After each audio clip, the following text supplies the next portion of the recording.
Bonjour, je suis Ariane. Je suis Alexis et nous sommes tous les deux élèves de l'école des ponts. On se retrouve aujourd'hui pour regarder un des outils de la collection de l'école des ponts. C'est un pantographe. Ce pantographe appartenait aux ingénieurs des ponts et chaussées. On peut voir une petite inscription ici qui nous dit que le pantographe appartenait à l'ingénieur Canivet. On peut voir que ce pantographe est constitué de plusieurs bras en ébène et de différentes pièces de jonction qui sont en laiton.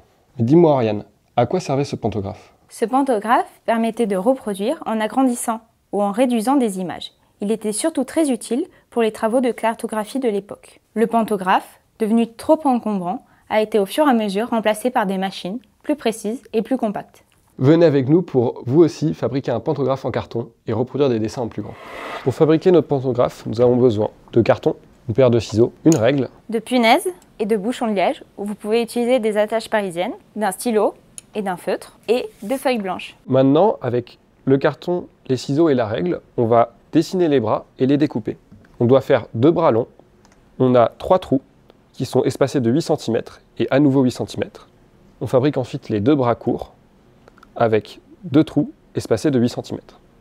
Nous allons prendre ces 2 bras longs et les relier avec une punaise. Pour ne pas nous blesser, nous allons mettre un bouchon de liège juste en dessous. Maintenant, nous allons attacher les 2 petits bras au milieu avec les punaises. Ici, nous allons fixer une dernière punaise avec un bouchon en liège. Au milieu, nous allons insérer notre stylo qui va nous servir de pointe. Et au bout, nous allons fixer le feutre. Et voilà, notre pantographe est prêt. On peut maintenant reproduire ce cœur à l'aide de notre pantographe. Moi, je vais maintenir appuyée la punaise jaune. Et grâce à la pointe, je vais repasser sur le cœur et le stylo va dessiner le cœur agrandi.